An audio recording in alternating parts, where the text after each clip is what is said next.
महाराष्ट्र प्रदेश OBC विभागाचे अध्यक्ष आदरणीय कल्याण काका आखाडे या ठिकाणी उपस्थित, महाराष्ट्र प्रदेश अल्पसंख्याक विभागाचे प्रदेशचे अध्यक्ष, बुलढाणा जिल्हा राष्ट्रवादी काँग्रेस पक्षाचे अध्यक्ष आणि आपल्या नगरीचे माजी नगराध्यक्ष आदरणीय ऍडव्होकेट नाझरजी काजी साहेब या ठिकाणी उपस्थित, आरपीआय आठवले गटाचे जिल्ह्याचे अध्यक्ष भाई दिलीपजी खरात उर्फ गुंडाबाई गोल्डमॅन, ज्यांनाही कमी पडेल कुठं काही तर त्या साखळ्या फेकल्या ते द्यायला तयार आहेत, त्याची काय अडचण नाही. गुंडाबाई तुम्ही भाषणात सांगितलं पाहिजे, हे फक्त ती दाखवासाठी नाही तर गरीब उमेदवारासाठी, गरजू उमेदवारासाठी त्या ठिकाणी, कारण की आपले लोक गरीब आहे. जनशक्ती विरुद्ध जनशक्तीची लढाई हे लक्षात घ्या. आपले जनतेचे लोक आहेत, पैशावाले पाहून लोक उभे केलेले नाही हे लक्षात घ्या. लोकांना जे हवे हेच लोक त्या ठिकाणी उभे केले. या ठिकाणी उपस्थित आमचे मार्गदर्शक नगरीचे माजी नगराध्यक्ष देवीदास काका ठाकरे, माजी नगराध्यक्ष भाजपचे नेते विष्णुभाऊ मेहते, भगवान भाऊ सातपुते, ज्यांनी काल परवाच अत्यंत चांगली भूमिका घेतली, किंवा अयाज भाई असतील, आमच्या ओबीसी विभागाचे उपाध्यक्ष श्यामभाऊ राठोड असतील, तालुक्याचे अध्यक्ष मेहते काका असतील, शहराचे अध्यक्ष सिद्धभाऊ जाधव, विनायक पाटील पडगाम, विनायक पाटील भानुसे या ठिकाणी उपस्थित, रामाभाऊ पाडमोक आणि सर्वच श्यामभाऊ मेहत्रे, त्यांचे सर्व सहकारी, नगरपालिकेसाठी उपस्थित असलेले सर्व उभे असलेले उमेदवार आणि त्यांच्यासाठी जीवाचं रान करत असलेली सर्व मंडळी, त्यांचे सर्व अत्यंत जवळचे सहकारी आणि मोठ्या संख्येने उपस्थित असलेल्या माता भगिनी, लाडक्या बहिणी, माझे युवक मित्र, वडीलधारी मंडळी, खऱ्या अर्थानं राष्ट्रमाता माझी जिजाऊंचं जन्मगाव, ज्या मातेनं छत्रपती शिवाजी महाराजांना स्वराज्य कसं निर्माण करायचं ते बाळ करू दिलं, त्या मातेचं जन्मगाव या ठिकाणी आहे आणि त्यांचं जन्मस्थळ असलेलं हे गाव आता कुठंतरी बारामतीच्या बरोबरीच्या ठिकाणी, त्या ठिकाणी नाव, त्याच्या वरी त्याचं नाव या गावाचं असायला पाहिजे होतं, पण दुर्दैवानं आपण ते त्या ठिकाणी त्या उंचीवर या गावाचं नाव आतापर्यंत नेऊन ठेवू शकलो नाही. त्यामध्ये आपण सर्वच तेवढेच गुन्हेगार या ठिकाणी मी असल्याचं मी या ठिकाणी मानतो. परंतु गेल्या 1 वर्षापासून हे सगळ्यांना कल्पना आहे, या अगोदर खूप भेदभाव त्या ठिकाणी होत होता. जळगाव सिंदखेडच्या 2 तालुक्याचा मतदारसंघ आहे. कुठेतरी जळगाव राजाला झुकता माप त्या ठिकाणी पहिले तर निधीत आणत नव्हते, हो आणले तरी काय 1 2 कोटी रुपये विषय संपला आणि त्याच्यातही इथं 20 लाख आणि तिथं 1.5 कोटी. म्हणजे ही कोणती, तुम्ही समतोल निधीचा त्या ठिकाणी ठेवला पाहिजे, सारखा निधी त्या ठिकाणी आता आपण वितरित केला पाहिजे, कारण की आपण एका गावाचे प्रतिनिधी नाही आहोत, आपण संपूर्ण मतदारसंघाचे प्रतिनिधी आहोत आणि दोन्ही शहरांची जबाबदारी त्या ठिकाणी आपल्यावर आहे. जरी लोकसंख्येत थोडाफार फरक असेल, परंतु एवढा इथं 20% 80%, 40 समजू शकतो, एवढा अतिरेक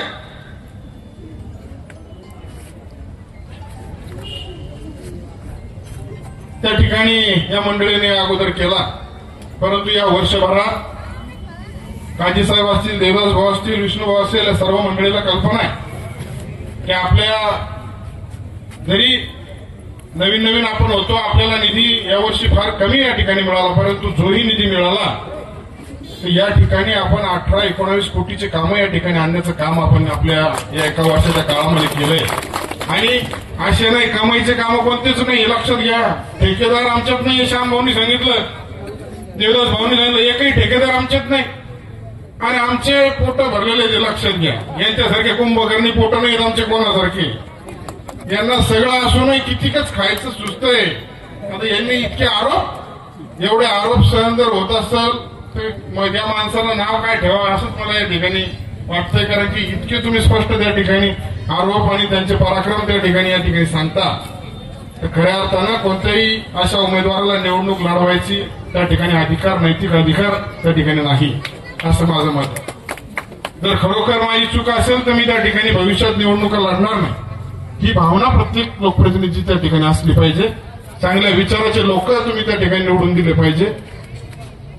असे स्वार्थी लोकांना निवडून देऊन करता काय?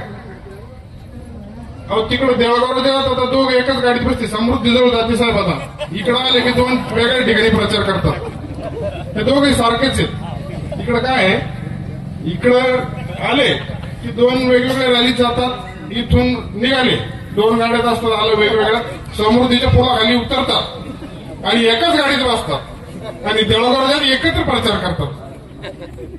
म्हणजे आता काय म्हणावं याला, अभद्र युती म्हणजे महायुती नाही, आघाडी नाही, भानगडीच कोणती काही समजत नाही.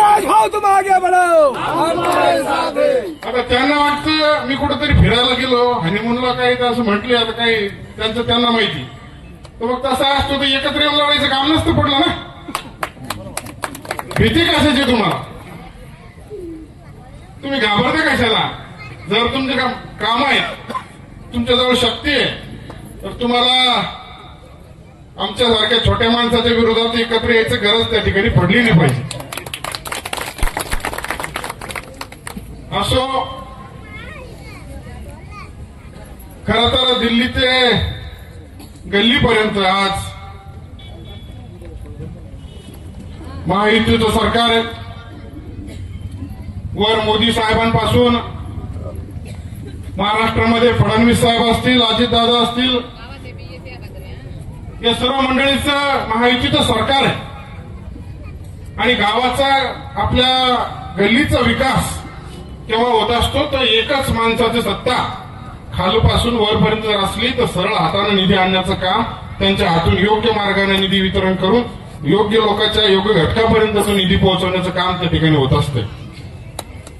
चुकूनही एखाद्या दुसऱ्या गावात मागच्या वेळेस एका आपल्या होणार कोणतं, कारण की वरचे पैसे देत नाही आणि खाली प्रॉब्लेम येतो. त्यामुळे एक हाती जर सत्ता असली तर निश्चितपणे चांगलं काम करण्यापासून आपल्याला कोणी रोखू शकत नाही. आणि चांगलं काम करून दाखवण्यासाठी श्यामभाऊ सारखे चांगले उमेदवार आणि आमचे सगळे 20 उमेदवार, अशी सुंदर अशी टीम आम्ही बनवली सर्व मंडळीने मिळून. सुशिक्षित सर्व उमेदवार आहेत, अत्यंत चांगले उमेदवार त्या ठिकाणी आहेत. आणि त्या चांगल्या उमेदवारांसाठी अनेक चांगल्या उमेदवारांनी माघार निवडणुकीमध्ये घेतली. अनेक नगराध्यक्ष पदाचे उमेदवार होते, अनेक नगरसेवक पदाचे उमेदवार होते आणि तोडीस तोड असे उमेदवार होते की ज्यांच्यामध्ये निवड करणं हे अशक्य त्या ठिकाणी होतं. परंतु त्यांनी त्यांचं मोठं मन ठेवलं, त्यांच्या काळजावर मोठं दगड ठेवलं. त्यांना आपण नक्कीच भविष्य काळात न्याय देऊ. जे मागे थांबले त्यांच्याही मनापासून त्या ठिकाणी आभार मानतो. त्यांनी पाठिंबा दिल्याबद्दल त्यांचे धन्यवाद या ठिकाणी देतो. खऱ्या अर्थानं आपल्याला श्यामभाऊ सारखा माणूस जो आज इतके भाषण त्यांनी केलं आणि अंतःकरणातून ते भाषण होतं, ते काय असं बोलायचं म्हणून काही बोलायचं अशातलं पद्धत त्या ठिकाणी नव्हती. त्यांचं सगळं पोट भरलेलं आहे. त्याच्यामुळे आता काही त्यांना काही एवढ्या खातच राहायचं अशातला काही त्यांचा भाग नाही. आणि निवडणूक फक्त ही प्रतिष्ठेची त्यांच्यासाठी यासाठी की गावाची कळकळ, गावाची दुरावस्था त्यांच्याकडून बघितलं जात नाही. गावाचा कुठंतरी चांगल्या पद्धतीचं नाव आपल्या गावाचं झालं पाहिजे, चांगल्या पद्धतीचं जिजामातीचं नाव त्या ठिकाणी गेलं पाहिजे, अशा या चांगल्या भूमिकेतून ते निवडणूक लढवत आहेत. आणि त्याच्यासाठी आपल्या सर्वांची साथ त्यांना त्या ठिकाणी देणं गरजेचे आहे. आम्ही त्यांना ताकदीनं त्या ठिकाणी सोबत असणार आहोत. भुजबळ साहेबांचा आपल्या पाठीवर हात आहे, अजितदादांचा पाठीवर हात आहे. अत्यंत चांगल्या पद्धतीनं ती सर्व मंडळी आपल्या सोबत आहेत. त्यामुळे काही काळजी करण्याची गरज आपल्याला या ठिकाणी मला वाटत नाही. अनेक गोष्टी बोलायच्यात, परंतु आता आपल्याला उशीर खूप झाल्यामुळं परत 2 दिवसांना 3 दिवसांना माझ्या हिशोबानं चाकणकर ताईची सभा या ठिकाणी होईल, सन्नाताई मलिक यांची सभा होईल, माणिकराव कोकाटे साहेब त्यांचं या ठिकाणी नियोजन आहे.